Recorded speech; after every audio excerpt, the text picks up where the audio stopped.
Welcome to another episode of the Political Prisoner podcast. I'm your host, Matt Brainerd. This program is produced by Look Ahead America. Today, our guest is Siaka Massaquoi. And he has a very interesting story about how he got arrested, a very unique way. So why don't you start off by telling us exactly how you came to be arrested? Well, good morning, everyone, and Matt, thank you for having me on. Well, I was 2 years ago in June of 21. I was raided by the FBI, and they took all they took my computer, my cell phone, my MAGA hats, my notebooks, flash drives. Never charged me at the time. And then on November 30th of 2023, when flying back from the Lady Ballers premiere for Daily Wire, I landed in Burbank, and they came and arrested me on the tarmac. They separated me from my wife. Didn't tell us what I was charged with. When I asked over and over at the time, it just said it was because of J6. And to me, it was just wild that not only was I being arrested for peacefully protesting, but I was also, being stripped away as if I was some kind of, a gun runner or trafficker of people or drugs or something. It was really unreal to see that the FBI was coming after people for what I ended up finding out was misdemeanor. Have you ever been convicted of any other crime prior to this, other than traffic stuff? Any arrests or convictions? No, not other than traffic stuff. So let's get this straight. You got intercepted on the tarmac of an airport by the FBI. And tell us what exactly you were charged with. So after I was complaining that they didn't have to do this like this, because I knew after the raid that eventually it probably would come. But it was a big show of what they were doing. So when they finally told me what it was 4 misdemeanors. One of them was knowingly entering a restricted area, which I will, till the day I die, point out that I had no idea it was restricted. Disorderly conduct in a restricted area, disorderly conduct in the Capitol, and parading in the Capitol. Now, those 4 are very familiar to many J6ers who the vast majority have not been charged with any kind of violence or any kind of destruction of property. And I'm guessing that, did they offer you a plea deal where, and again, I don't know where, you can let us know where you are in the litigation side, but are they going to did they offer you a deal to plead guilty? Well, we haven't gotten an official offer yet, because we just did our arraignment about 2 weeks ago. Sorry. We did our arraignment, and where I pled not guilty and asked for the our Brady material and the 702s. And so we're looking to see what they will say within the next week or so, but we haven't gotten any specific deal yet, because I don't think, talking to my lawyer, we're at that process. So we just did our initial plea and then going forward, but it did indicate that they can have a conversation. Well, I mean, because the way it has typically worked for so many others in your position has been that you accept a guilty plea on one misdemeanor, and then it's like probation and a fine or something. That's for not everyone. Obviously, some have been treated much more harshly than that for dubious reasons at best. But in your case, I mean, that's a lot of fanfare and show and resources devoted for. I mean, if they had just sent you a letter to your attorney saying, hey, we're going to arraign you, why don't you just come on down? I mean, you would have done it, I'm sure, right? Well, and that's one of the things that I pointed out over and over as they were getting me on the tarmac. And one of them said, "We're not trying to embarrass you." I'm like, "It's too late." I was like, "You guys know you didn't have to do this. You could have called me." And then one of the agents, after I've been saying this over and over in the drive over to the jail they put me in that night, he said, "Okay, seriously, man, would you have shown up?" Now, I'm first vice chair of LA GOP, the largest county in the country. Yep. I'm also been living in my same home for 10 years. My wife is at the time was 25 weeks pregnant. So like, we're not going on some run, and not especially for misdemeanors. And honestly, in your position, my first concern would be the stress that causes to a pregnant woman. I mean, was that not where your mind went immediately? How did your wife handle that? Yeah, honestly, God had us wrapped up because the night before, we were talking to some friends of ours, and they offered to pick us up because, we had to do some like, hey, I got to give you this for an event we were doing on Monday. So it worked out that they were going to come pick us up. And they're like one of our closest married couple friends who are, super, super strong Christians who have helped us, mentored us through, understanding the faith even better. Then there was also one of the women who was in the movie with me. She was there as well. So when we got off the plane and they were separating us, she was with Charlotte.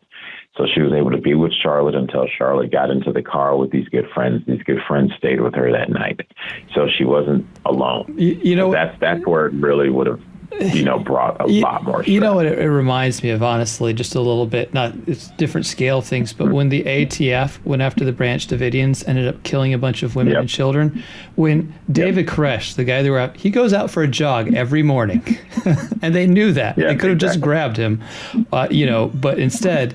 So again, I mean, it's like almost as if they want to try to justify their budget, or maybe somebody had an old college friend they want to visit in your town. So it's like, oh, let's go do a raid on a tarmac or practice, or because I actually heard recently about another person in a very rural state where apparently it's either the Capitol Police or the FBI that's going on a road show through rural America, just grabbing people. Like, could you try a letter first? I mean, honestly, especially if it ultimately is, and this is the case in most cases, I believe, they're going to be offered a plea. Most folks are going to take it. And that's the end of it. So let's skip to the meat of it. Why did you go inside the Capitol on January 6th? Well, for me, I was just walking around. I got there, first of all, I got there an hour after anything happened. So by the time I got there, I had no idea. Most of the stuff that was shown on TV and all the fights and stuff, I had no idea that had happened.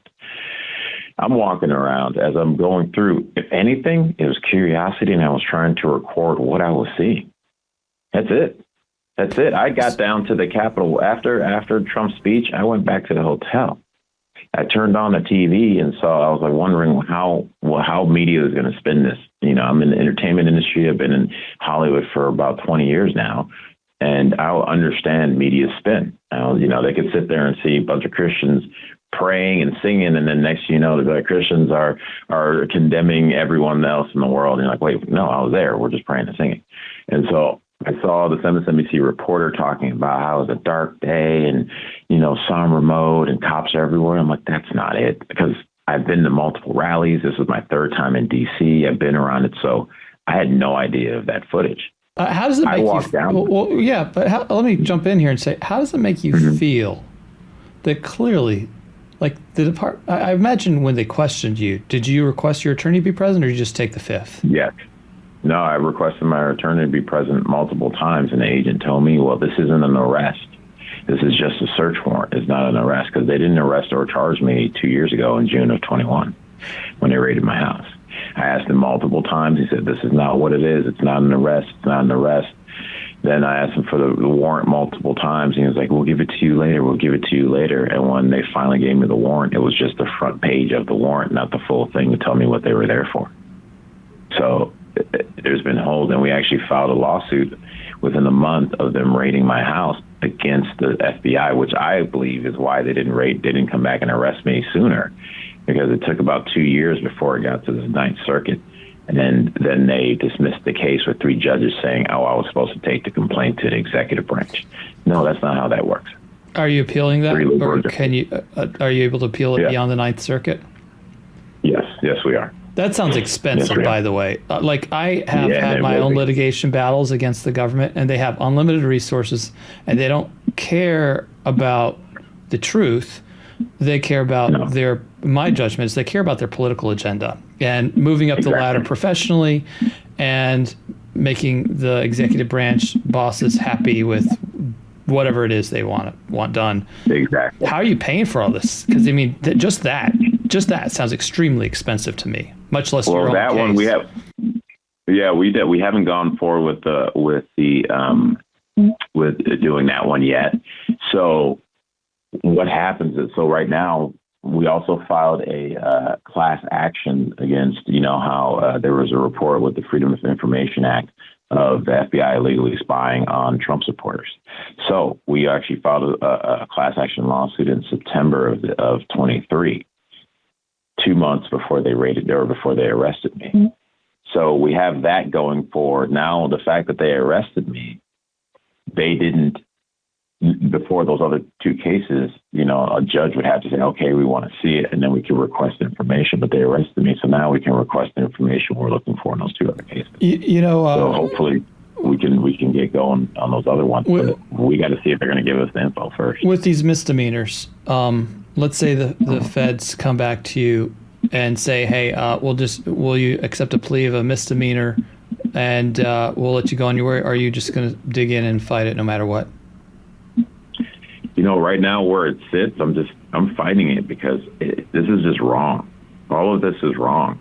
And like, for me, one of the things about me is that growing up where I grew up in Evanston, Illinois, and they taught me, I like to say, the stuff they taught me worked. They taught me about standing for what's right. This government's about the people. They taught me if there's injustice there, you got to stand for it. And to come into my home the way they did was wrong. To arrest me the way they did was wrong. It was all wrong. And then there's certain on those 4 charges. At this point, they have to prove those things.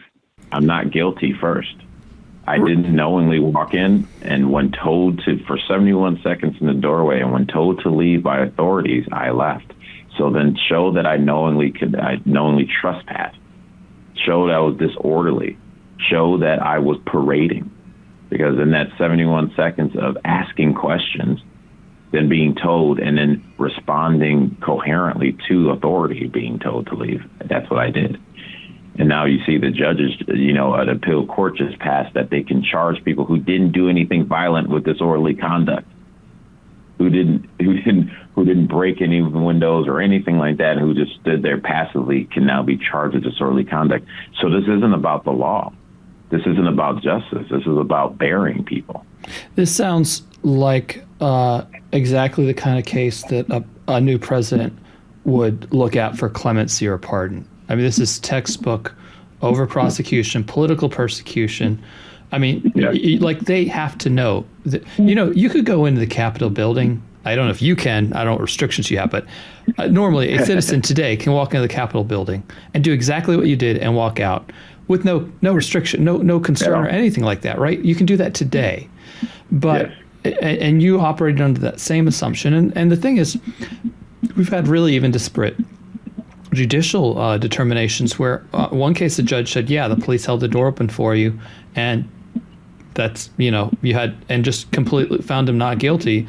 Other cases where judges are sentencing people to in excess of what the DOJ is even asking for in terms of the sentencing. It's a real crapshoot. And honestly, I mean, if I was a single guy, I would probably be inclined to fight it if I were facing charges. But I'm not, and I got a kid, and I think you do too.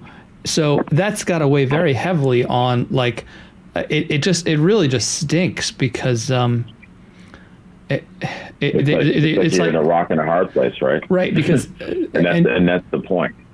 That's the point, and look, the way we look at this is there's information out there that we have requested that we need to get out to the public.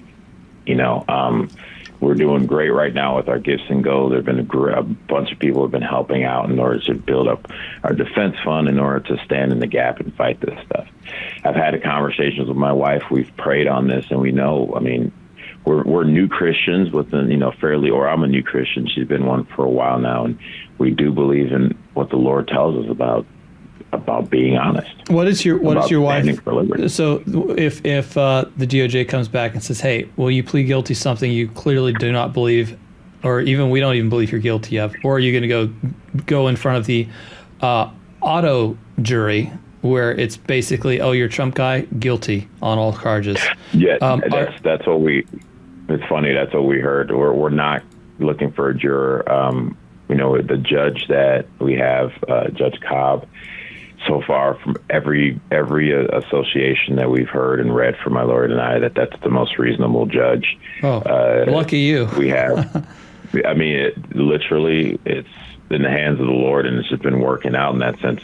And my lawyer, who I happen to be introduced to, he's already in a case with her, so we can see what happens. There's some other cases that are similar that are coming up, and see how she judges on that. But the truth be told, like they're just.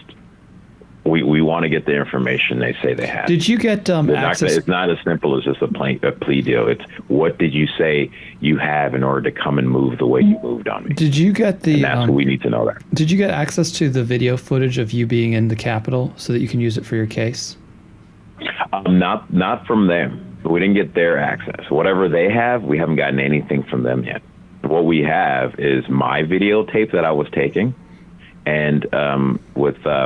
StopHate.com, helpstophate.com, who's doing J6 documentaries and all that. has been a real that has been very, I think, effective at putting content out there, and also obviously provide. But have you not been able from the House video download archive been able to get anything, or Stop Hate sourced it from there? Stop Hate, and I met David Summerall back in 21, and he has been working tirelessly to collect all this information, and he's been getting videos in there. So he had this video of me years ago, and he showed it to me. I was like, okay, well, I have it. And so that's the video. If anyone wants to go to my X, you just look at _Siaka Massaquoi. You can see the video of what I did. Yeah, and also want to standing right there. I also want to make a shout out. By all means, check out StopHate.com. And there's a lot of people that need support, but I would say that Stop Hate is definitely worthy of your consideration. Yes, they have been leading the way on getting information out in their most recent documentary. It's about an hour long, which it's the J6 timeline.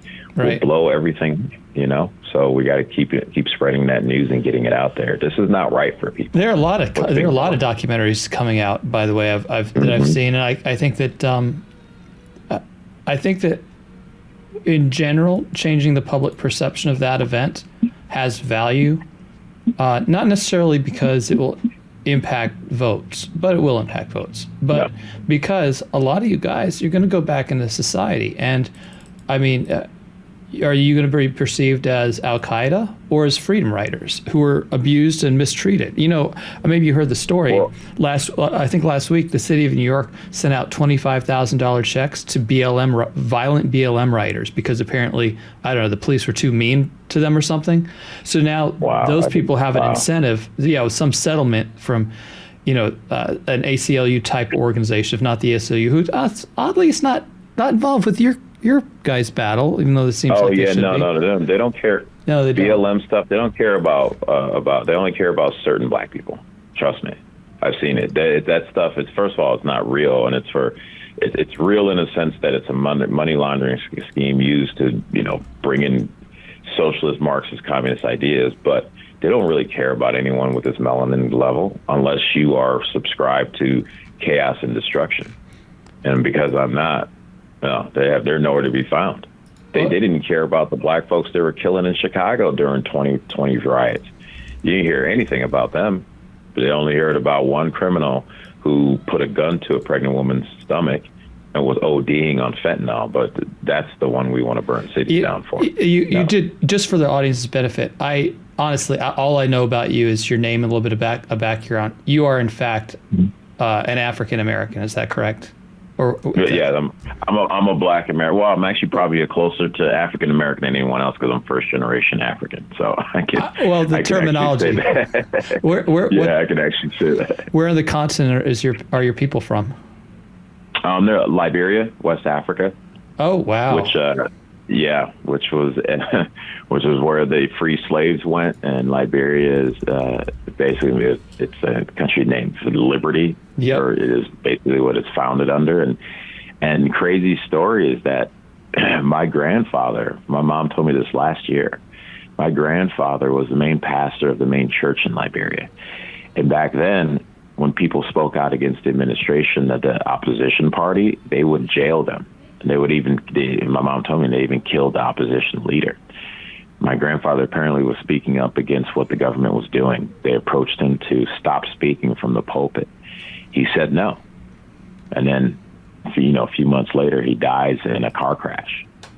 And I'm not saying one way or the other, but I am saying when the government comes and tells you something and all of a sudden you die later, you can kind of put two to two together, especially if they're doing other stuff to people who are speaking out against their control. Does that story... So not a new thing. Does that story, I don't know, of your grandfather's refusal to bend the knee to a tyrannical government, does that give you any inspiration for what your current actions are now?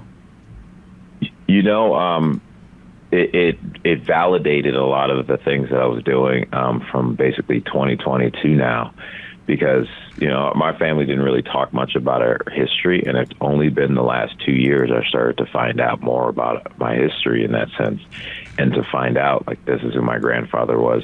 I do plead, anytime I talk about this, I want to share with people, hey, pray for my mom, because I can't imagine. She lost her dad at 12, and now she's seeing her son go through what could be seemingly the same thing. So I couldn't imagine where her heart is. But on the other side, my wife found a book on a great-great-great-grandfather of mine, Mamadou Massaquoi, who was the last king of Sierra Leone and of the tribe my family's from.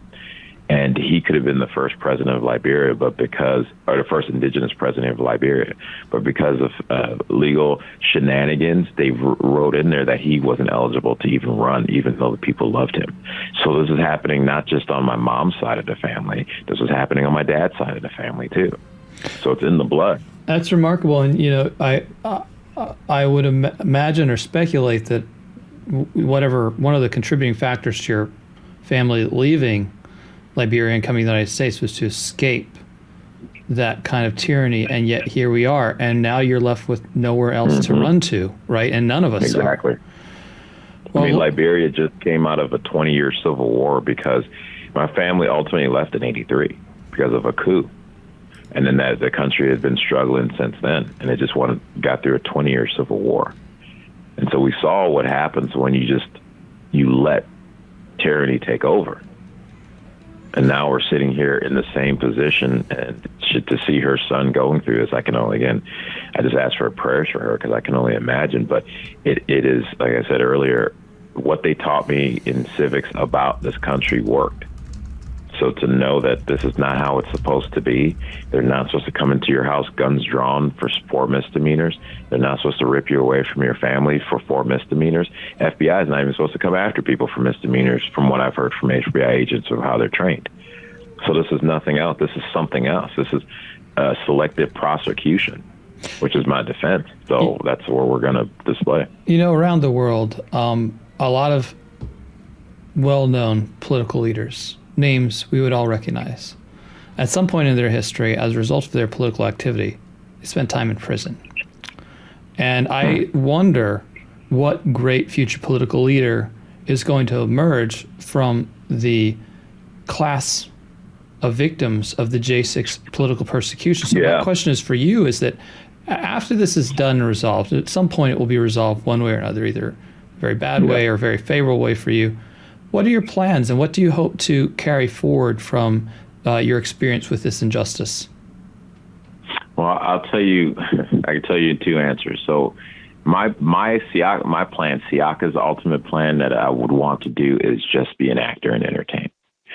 But the plan and the path that God has me on right now, I believe, is to continue to share the message, inspire people to get back to the faith and get active in their communities again. I believe the reason why we've come here is because as citizens, we've let the employees run the house. And so we need to start to get back to what this country really is about, which is ran for and by the people. And one of the things I was doing for the last 2 years, I ran for office myself in 22. I didn't win, but I was like, all right, I'm going to just figure out the process for state assembly here in California for a legislator. Tough place to run for office. Well, it is and it isn't, because that's some of the things is, as I'm finding out, there's so much misinformation about where you can and can't win. Like, for example, we had about 20% of the vote in LA to decide our mayor. If you took 1/3 of that being conservatives out, you're sitting at what, like 18 or anywhere between 18 and 15%. Now, I say this: if we have 50% of conservatives and Republicans show up to their vote, LA would be red today. You're singing my things that are dear to my heart, because Look Ahead's primary mission is voter turnout. The problem is, and this is the problem, and this is why the left often does it much better, is that it's money intensive. There's no getting around it. It's money intensive. So until donors can, and I love, Look Ahead has donors who send me, they send a $7 mail order, right, to us through the mail, right? Mm-hmm. And the thing about mail orders, which I love, is that I can't deposit them with the mobile app. I actually literally have to walk into the bank with the mail order and cash, which I love it, because it's like, okay, these are real people doing it. They're, that's their way of donating. I'm very grateful for it. But that is not going to get us where we need to go on its own. We need folks with who can write the big checks to recognize that it's things like C3s and doing voter turnout. And I mean, you're right. There are a lot of seats that we could flip if we could just do a better job turning our voters out at higher levels than the left does. Exactly. Well, part of it is this too. You got to look at everything they do successfully. They message successfully. Culturally, the culture messages towards the left. It doesn't message towards the right. So with myself as an entertainer and working for the Bee, it's like, look, that's part of the messaging and the turnout. The sketch comedy, making fun of what we're seeing because gas is so high and they want to chop kids up. All that stuff is part of engaging and getting people to go, you know what? I may be the only vote in LA, but it doesn't matter because I'm sick of this stuff over here. We got a message. We have to, it's just, I think one issue we get caught into is compartmentalizing and seeing this as a way to attack. It isn't. It's multiple ways of attacking. And so people can do that in a few ways. And now let me finish this last point with this, is that in Liberia on November 10th, they saved their elections. We have an 85% illiteracy rate in Liberia, but yet these people, who most of them live in huts and in villages that don't have electricity, saved their elections. Why? Because people got off their butts and they went to each village. They made sure they got some affidavit for everyone who said they were going to vote for the new president, and they won their election, and they stayed at their voting booth. My cousin, from 8 to 9 p.m., many people stayed overnight. They stopped trucks from coming with certified ballots. They stopped the former president's helicopter from coming with certified ballots to cheat the election. So it doesn't necessarily have to be money. It has to be people. And I saw that in the country of Liberia. So let's not think it's only money or it's only, make sure or this area is too hard to vote. And no, when I ran here in my own neighborhood, I've been for 10 years, I found out 95% of the houses that I live by are conservative. Other half Christians. They told me if you said liberal, I would have kicked you out. So it's about not even getting out and trying, because I assume it's one way, and then finding out people are starving for our message. They are starving for it. Start walking down your street today, and you'll be more surprised and thinking, well, I just need money. Money is required, but we got to get out there. I can't say enough to encourage people that are listening that, look, there are two ways you can save the country, okay? There are two ways, and there's no other way, really, for most people, okay? Yeah. And you need to understand something. Either it's a serious commitment to volunteer hours. Say at a minimum, you are going to contribute doing 300 doors per week for at least 2 or 3 months on end. All right. Either that, or you better dig deep and write a check that has 4 numbers in it to a candidate that because that's what it takes, because they'll spend a fortune on a vacation.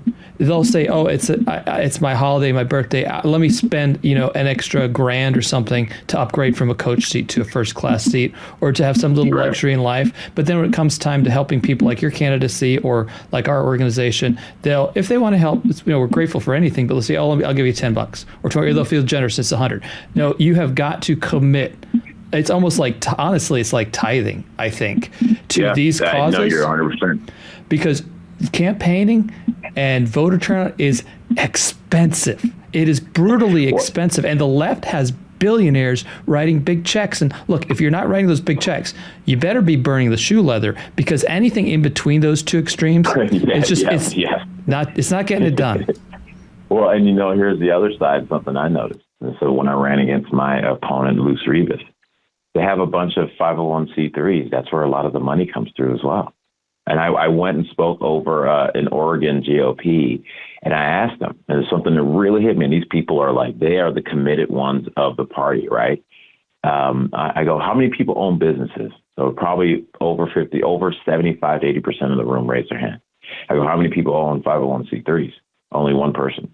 I go, and there's the difference, guys, because they're able to build up some wealth and then funnel it straight to a candidate.